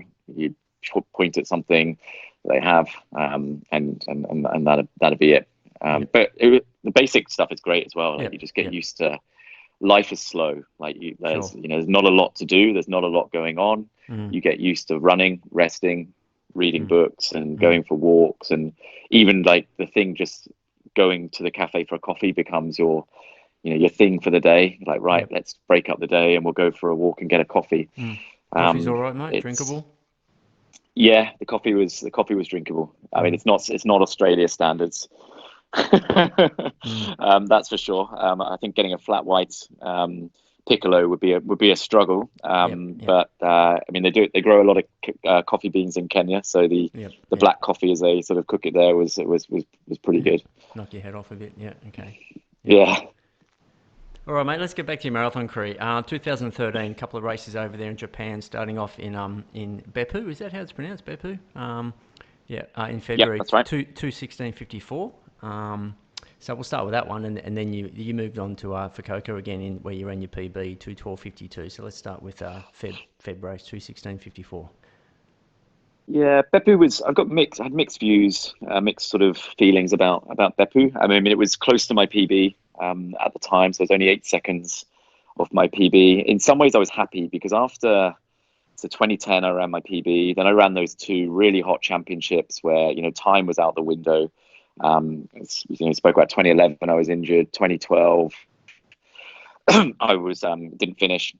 So I'd only run one, as you said, I'd run 221, 222, and then a 216, and then a couple of mid 220s again. It's like, so in a way, I was like, at least I showed I can run a good marathon again. It wasn't a one-off. I can do it. Yep. But this is off the back of running 28:40 for 10K. I'd smashed my 10K PB. I was running so well just before Christmas. And so I felt like I should be running PB for the marathon. I've been in such good shape in December. I was running well, but it just didn't quite translate to Beppu. The race itself, again, typical Japanese one where you're running the whole thing on your own. There's no group to run with, so yeah, you're running at your own pace and just running around. I remember like the first couple drink stations, someone had taken my drink, so your drink's not there. Didn't really affect me, but it's so these little things can throw you off sometimes, and you're getting annoyed. I just remember being annoyed for the beginning of the race. Like there were people sat behind me, one or two Japanese guys that just sat right on me, so much so they're clipping my shoes all the time. And then I'm running. There's no group, so I've got this like one or two guys that would sit behind me. My drinks aren't there. I didn't feel amazing, but I think I ran a pretty even pace, 2:16:50 or so. But the one good thing was it was I think it was a qualifier for the Commonwealth the following year because I got under the qualifying time. But yeah, it was a bit of a mixed one for me. I mean, I think, as I said, before, I felt like I should have run faster for the marathon than I did, and that was one of those days where, off the back of a 28:40 10K, and been running so well, so much better than I ever had. I thought I'd run at least a PB. And the other thing at the time in the group, we had Jeff Hunt who'd run 2:11 for the marathon, and people were sort of saying, you're beating Jeff in training, and he has run 2:11, and maybe you should be thinking you're that sort of marathon caliber. Maybe you're like a 2:11 2:12 sort of guy, that's what you're going to do. Like the group that I was training in, I think the coach was saying, you'll go and do it. Like you're running as well as as I don't know whether I was running as well as Jeff was, but people would say you're looking as good as Jeff was when he ran that time. Yeah. I don't think I was quite at that level, but that's that in my head. That's what the sort of race that I was hoping to run was maybe not a 2:11, but a 2:12, 2:13 was possible. And So what obviously did it you was, go through the half in? I think honestly, I think it was about 68. I remember just not feeling. Okay.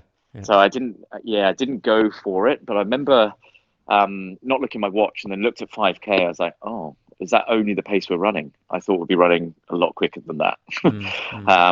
So it was one of those where I don't think I would have felt it would have felt too hard to run quicker than I did. So I ran a sort of 68 and then maybe a 69 second half because that was the pace that felt like natural on the day. So it wasn't one of those where I went for it and died. But it just didn't feel right on the day. But it wasn't a disaster by any means. No, definitely not. I was hoping for something amazing again. I was hoping for that big step like I'd had in 2010, the next big step up, and it was more at the I guess the same sort of level. Just quickly cover for Coco when you're in that PB, mate. Was how did that race compare to that 2:16.54? Like there's a minute difference in it, but did it feel like a different type of race? It did. Okay. Yeah, it did. So that one felt easy early on. Again, like I was pacing on my own. I was holding myself back. There were a couple other internationals in the race. They'd gone off a little bit ahead of me, actually. American guy, I think Alistair Cragg, Irish guy, was also running in that. And they'd gone off at sort of 2:13-ish sort of pace, but I held back a little bit. So I was running at sort of 2:14 pace. So I could see them ahead of me, but I'm not with them, which was maybe a mistake. But I'm running on my own. I remember getting to halfway in just under 67, I think, feeling great, thinking, right, I can actually move on from here and pick it up, and but still trying to not get too excited too early on. But then they started coming back to me, and I could see them as like, actually, I think now's the time to try and get with those guys and race them. I need to be in a race now for the last quarter of the race. And it's just as can happen in a marathon, you think you're going great, and then all of a sudden, out of nowhere, I remember looking at my watch and that kilometer split was going, oh, that was I've been running whatever 3:10, 3:12 really consistently.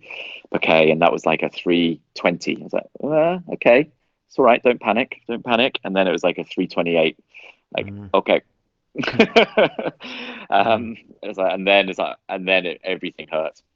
Then it was just sort of you're thinking just have to get to the finish. Like I knew I was still on for a PB, and I kept trying to do the maths in my head to see if I was but I remember it was one of those where the wheels are completely off. And I was really, really struggling. The group that I was trying to get off the back of had moved ahead of me again because I'd slowed down. So that last 7 or 8K, I was probably on 2:13 pace at 35, like 34K, and then lost probably 2.5 minutes in that last 7 or 8K. Real struggle. And again, it was one of those like, yes, I'm happy with a PB, but I've really for so much of the race you've been thinking 2:13 could happen, 2:14 could happen, and then you're like, oh no, no, I've got to just like at least run a PB out of this. So yeah, it's every marathon, right? It's very rare that everyone runs a perfect marathon where they go, that was everything went right and it was as fast as I could possibly run. But yeah, it was a different race to Beppu. I didn't feel it from the start. That one I felt great. I've felt like I was holding back. I think I'd had a pretty good build up. I'd run pretty strong sort of build up to it. But it was one of those where you're hanging on. It was a minute PB, which is great. But I sort of look back. I think I said a couple of times already, I should have probably run a better marathon than I have. And I look at some of these races where I go, if I just managed to hold it together for that last few K, or if I've done a marathon at that point in my training, or if that race had just been, I had people to run with instead of having to do the whole thing on my own, maybe it could have been different. But Yeah, yeah, that's yeah, the thing with marathons. There's so many variables. It's yeah, so rare that everything yeah, comes together. So I guess yeah, that's why people love it as well.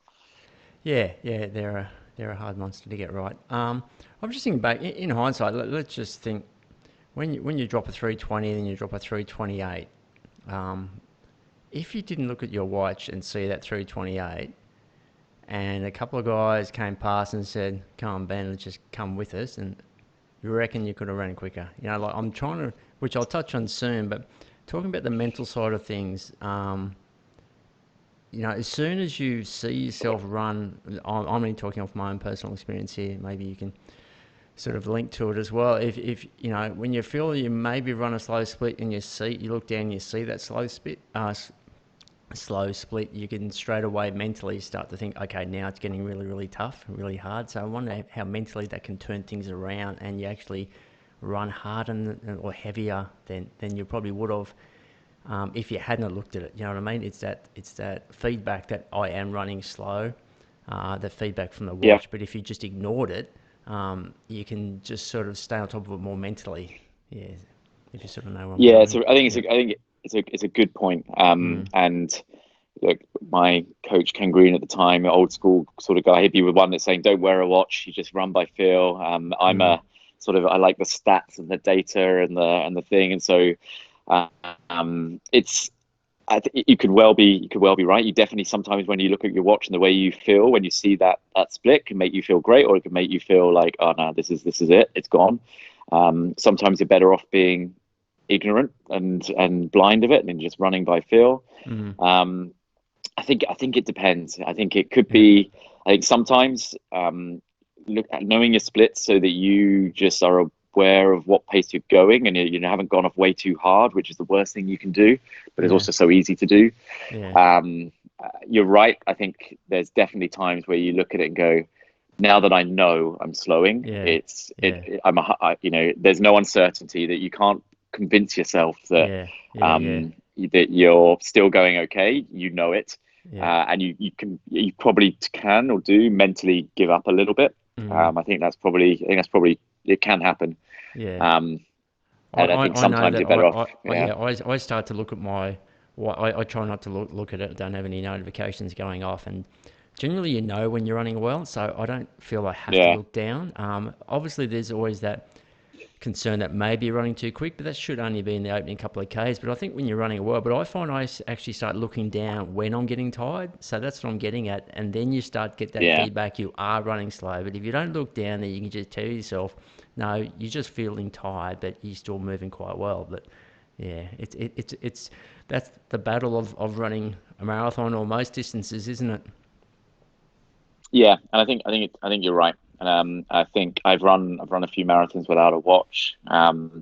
The only reason I did for those Japanese ones, as I said, you Mm, because I knew there wasn't a group, and I could mm, be running on my own, and I was mm, mm. like, and in a marathon, if you switch off for a few K and you're actually running a little bit slow, and you realize you've got to catch that up, or you go a Yeah, few seconds too quick, yeah, like I think, and I might not be 100% right either, but I sort of think getting the pace right is quite important in a marathon. But and mm, when you're in a group, it's easy. mm, You just go, mm. right, I'm just going to run with these guys. Yeah, It's fine. you just And run with them. You know they're the running on pace. All you yeah, have to focus is just staring at their backsides exactly. and run with And them. if it Yeah. slows, someone will go to the front and go, "Hey, we're slowing." Mm, Like the mm. group will sense and it will, Yep. Yep. regulate itself. But when you're running on your own, it's like, oh, well, that's why I wore the watch. But I think you're Yeah. right. Like I think Yeah. the downside is when you start to get tired, you can't resist to just look at your Yeah. watch. And the reason I do it, you're hopeful that you haven't slowed. You're Yeah. hopeful, Yeah. I like know. I'm, because as you said, you're struggling a bit. You're hoping it's Mm. not that bad. You look in there Yeah. like maybe that'll still be a 312. Maybe Yeah. maybe it's just me Yeah. feeling it. I'm tired. I'm bound to be tired. It's Yeah. it's 35K, Yeah. and then you see the three whatever Yeah. 31. You're like, oh Yeah. no. Because it does suck you Yeah, in, I because you think you're do right. have those days when you It feel does. like you're running at 3:30 and you look down and it's a 3:15. You're like, oh wow. So it is that false Yeah, sense of security sometimes. Yeah, for sure. All right, let's move on to yeah, and it 14, can slow mate. you down, right? Yeah, sorry. I was going to say also it can make you go slower than you should because Yeah, you're yeah, holding that's yourself it. back as well. That's the Yeah, downside. If you're having a yeah, great day, you're telling yourself you shouldn't be running this quickly. Sometimes you just go, actually, yeah, don't run too slow just because that's what your head tells you should do. If you feel great, just go for it. yeah, and yeah. Just quickly, I had a good year last year, and that was mainly because I wasn't looking at my watch. I just ran on field, so I'll continue to do that, no doubt, because I think I'm scraping the underbelly of 50 now, and I know I've got more to gain from the mental side of things than I have from harder training. So I'm working on that side, big time. I think there's a lot to gain there because, as we all say, for many years, running is such a mental game. So sometimes it can be easily overlooked, and we think more about how do we get that extra session in when we should be looking more in the mindfulness type scenario. Um, Yeah, I agree. I agree. yeah, 2014, mate. Second singlet for GB, Glasgow Com Games, 2:16.50, finishing 14th. So another pretty good result there at the Com Games. Yeah, I was pleased with that. And I think contrasting it to the experience I had in Delhi, I was talking about earlier, which was underwhelming. Glasgow was the opposite. Like the experience to be the marathon was on day one, so I got to enjoy the village after the race. We're there for could be there for the whole thing. We weren't just flown in for it, so it was a good. Really loved the experience. It was a again. I've got it was an interesting. I hadn't been running that well that year. Um, sorry, excuse me. I haven't been running that well. I'd had sort of a few.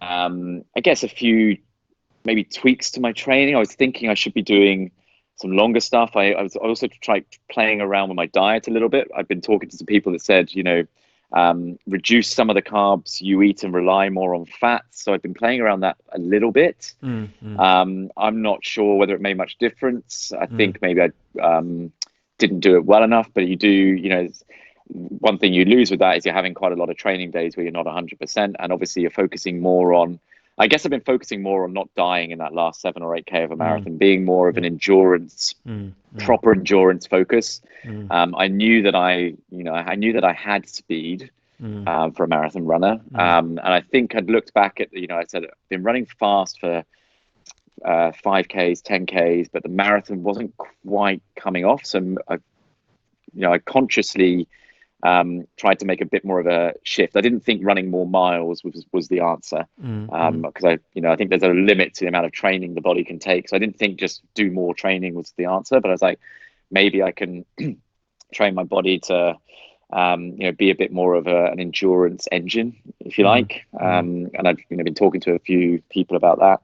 My build up wasn't great. I think you mentioned Gold Coast. I did 10K on the Gold Coast. I don't know if I even broke 30. It was so, which is it's not awful, but it's not like something you look at and go, yeah, you're flying. mm, mm, So I went into it sort of thinking, I don't know how well I'm running, but I am training for a marathon. So it was almost like I wasn't in great shape, but maybe I actually still ran a pretty good race. I mean, as mm, I said, it was another 2:16. It was a solid race. The race itself um, was was all right. I think that the other British guys got away from me at about halfway. It started off really slow. The whole group was together for about 5, 10K. Then Shelley and Liam and the Kenyans broke away. I was running in a group with Marty Den, I think, and some the other British guys. They got away from me at about halfway. I rallied a little bit in the second half.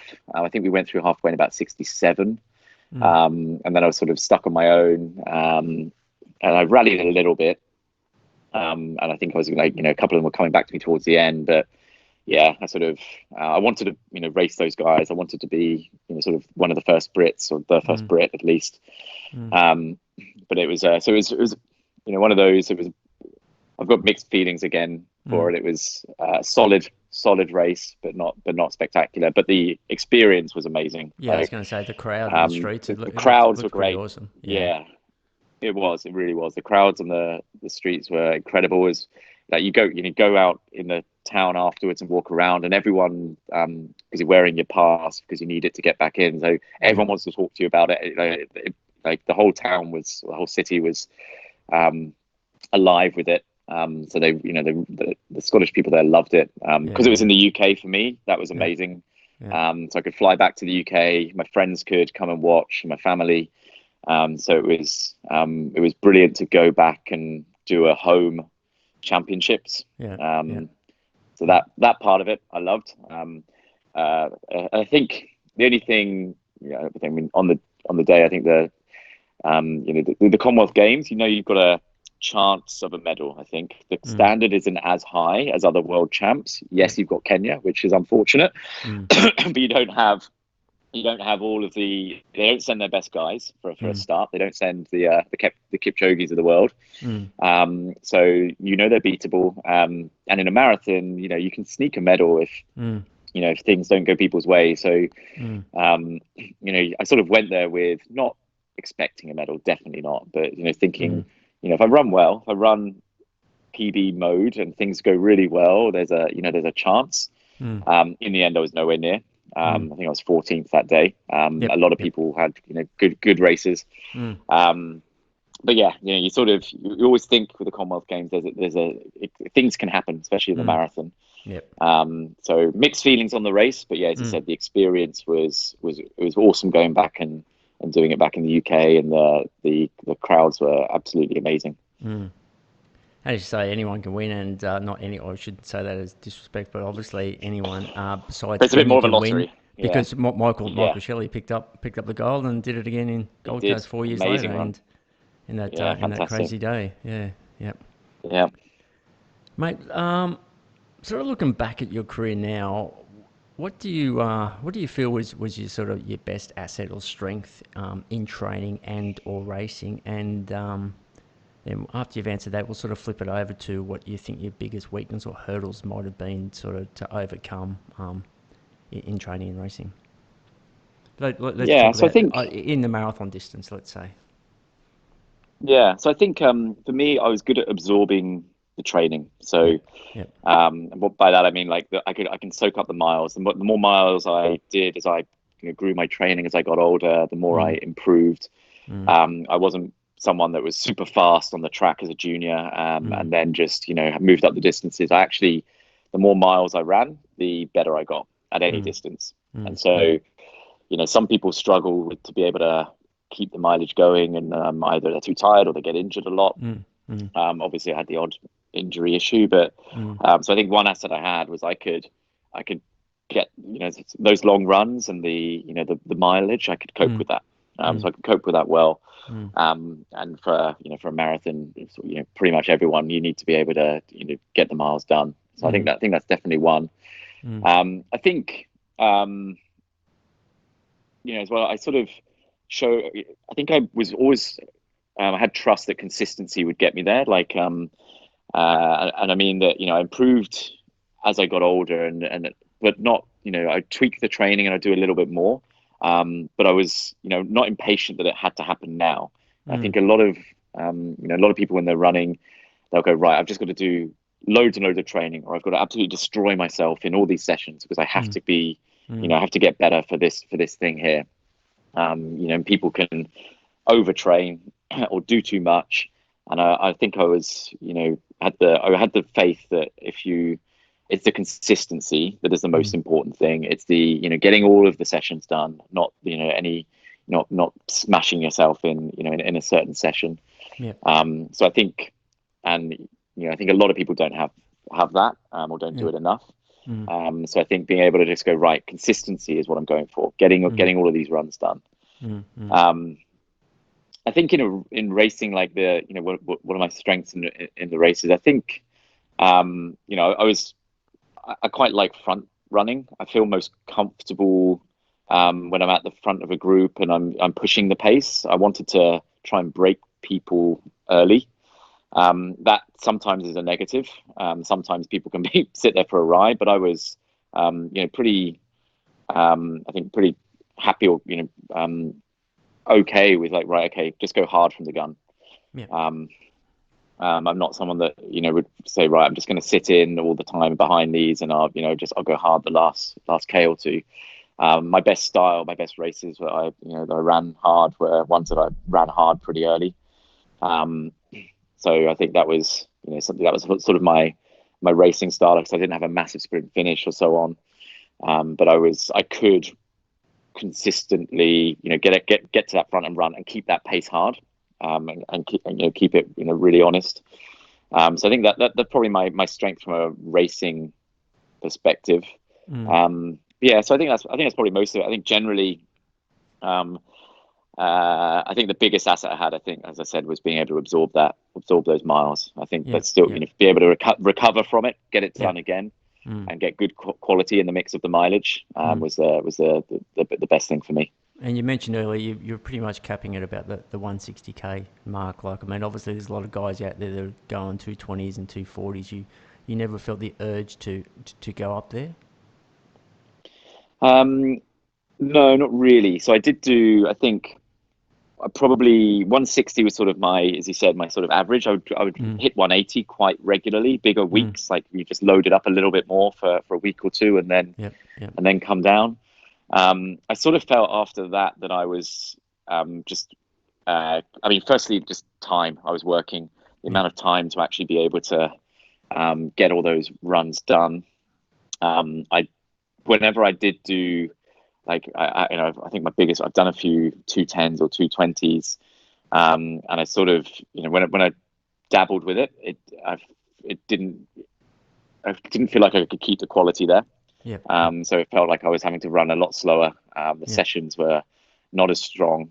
And I think maybe if I'd always been able to get that, I was really conscious I'm not resting and recovering as much as, an elite athlete normally would, a professional athlete would. So smashing out the training to absolute, that sort of level didn't seem like it, it's probably going to be sustainable for me. So I kept it around that sort of, I was quite happy to do a good, strong long run, but I wasn't someone that kept putting in lots and lots of second runs to just make up the mileage. And I think that's a temptation. I think when you want to try and do that, you're just trying to run miles. You're not thinking about what form these miles are in. You do a lot of, and people call it like junk miles. I think that's a trap that's quite easy to fall into then. It's, either should be recovering and it should be, easy, or it should be something which is some quality to it. So I tried to, sort of 180 was sort of my comfort zone, if you like, for consistent high mileage, not much beyond that. Were you sort of receiving like regular treatment, and were you doing any work in the gym, like prehab work and injury prevention, that type of work, or was it just mainly running? And with your running, were you going out doing specific, strength work on the hills?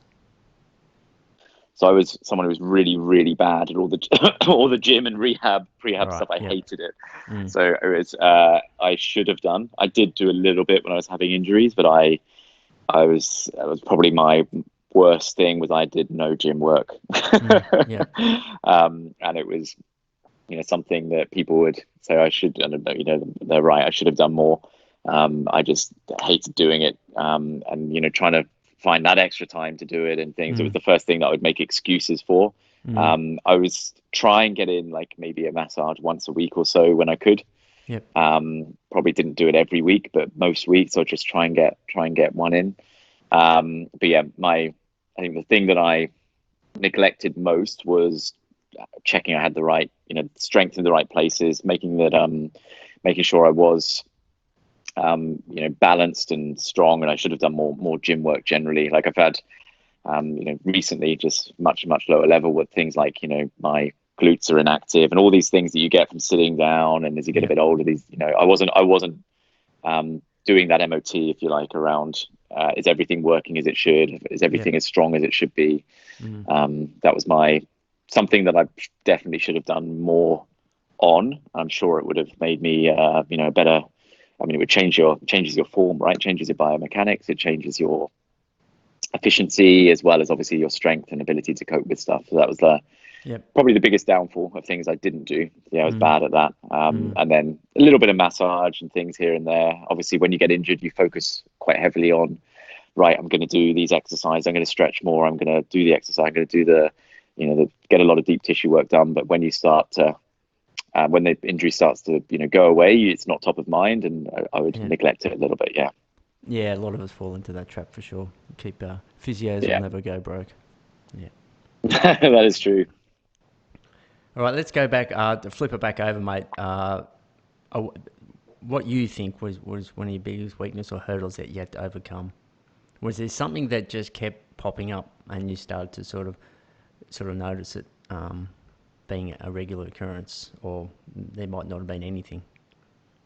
Yeah, so I think there were and something that I tried to work on a bit later on, I think in marathons, I think specifically rather than general races, and it's weird because I was saying before, like I like running from the front, I like going hard, but in a marathon, I was so because I'd had when I know that when the pain hits, it hits. So I wonder if I properly committed to running at a time that I might have been capable of, like a faster PB.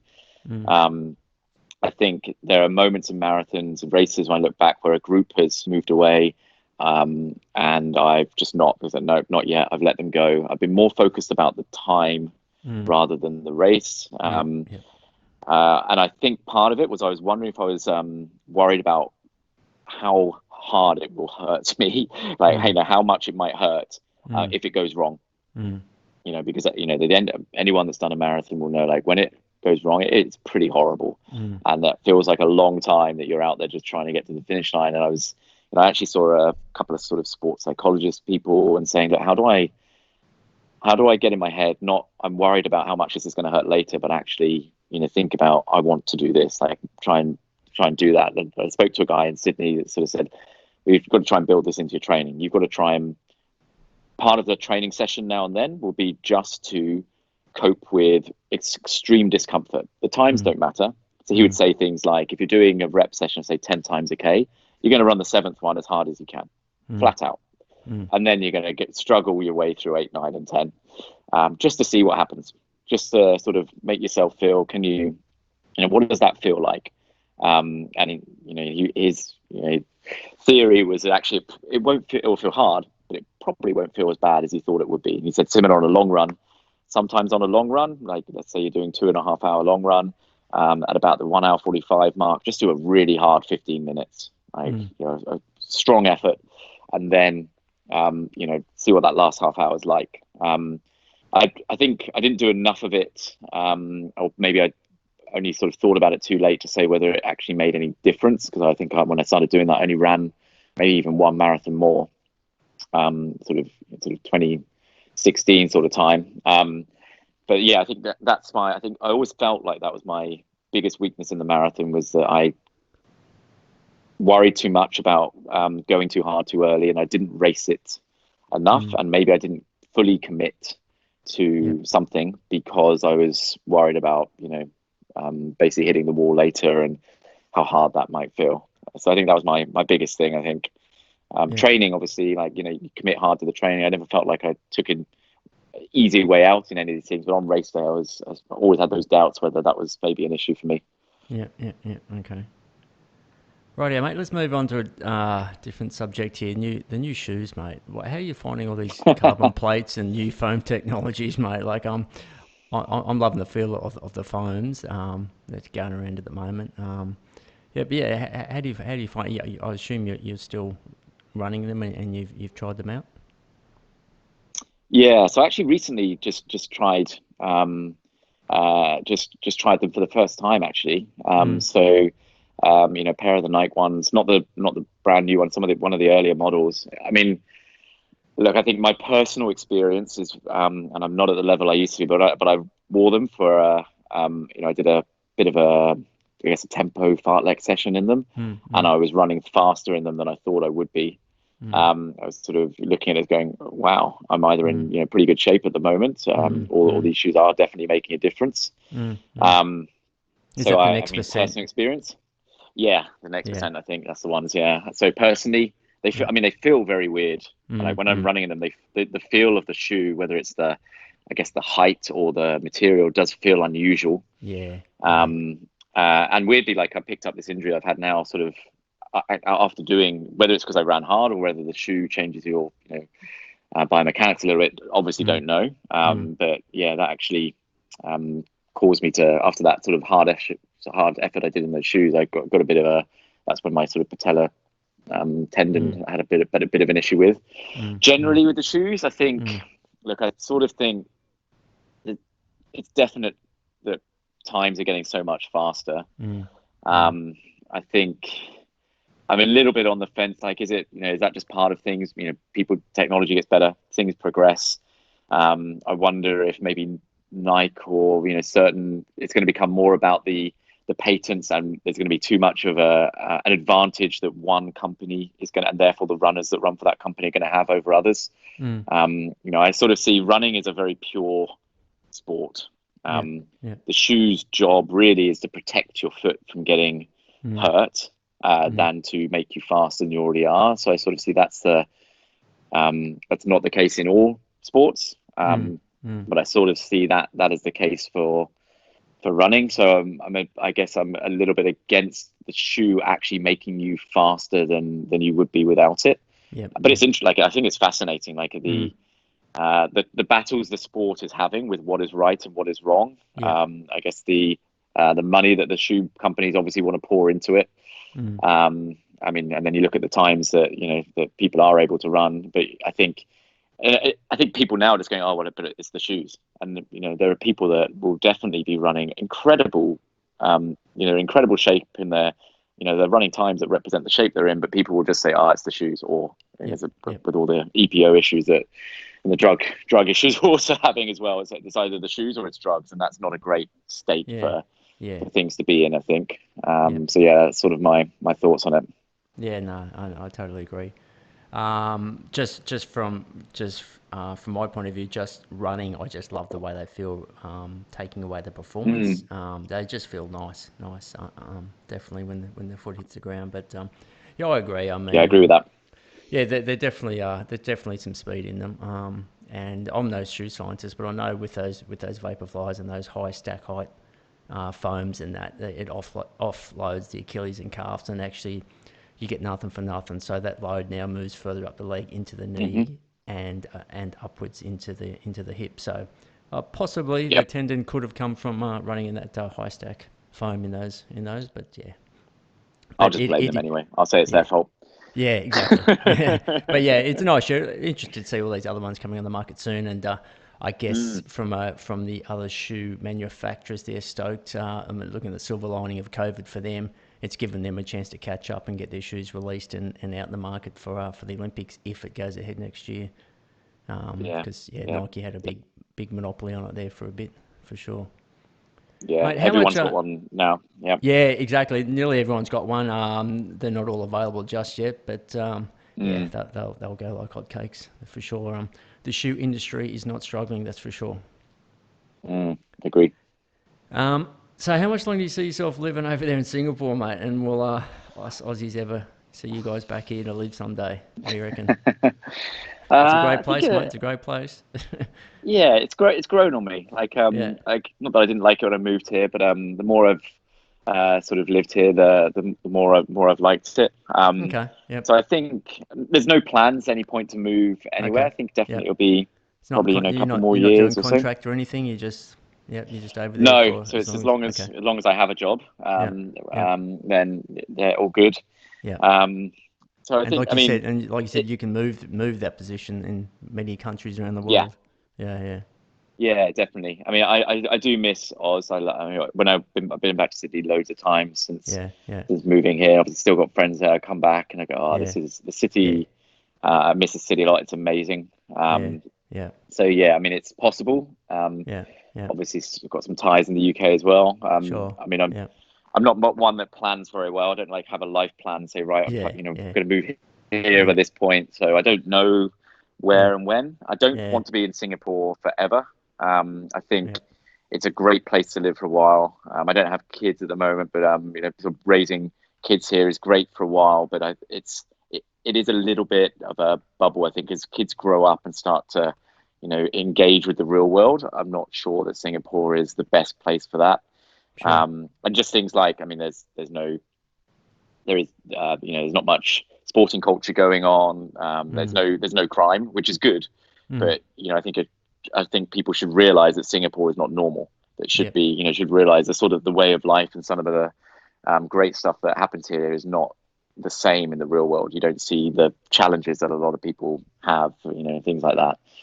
So I think raising kids in a place that's a little bit more, I guess, edgy would be better. But honestly, it is a great place. As I said, the travel options for what you can do, Yeah. whether it's go around Asia and all these amazing places around that, or just a weekend away, is Yeah. incredible.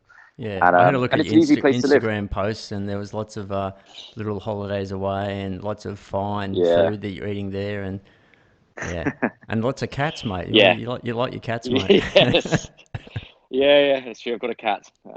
Yeah, he's a character.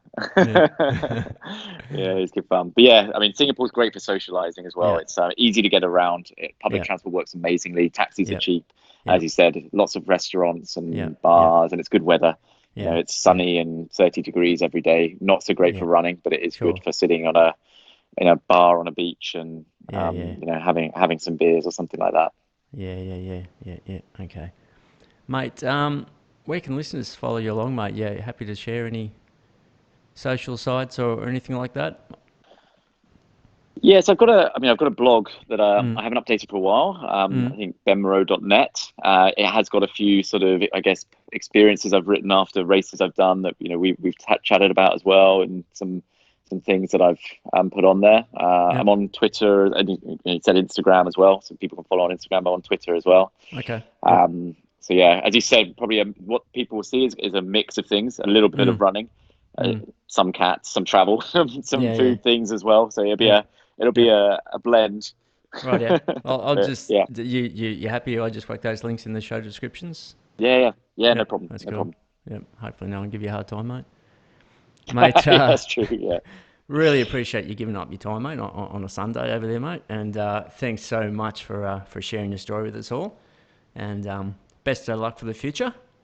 And yeah, maybe one day we'll see you turn the line back here in Oz, mate. maybe we shall see. All right, Ben. Thanks so much for your time. Amazing, no problem. Thanks, great to speak to you. Thank you, Ben. See you, mate. All right, cheers, bye. Bye, mate.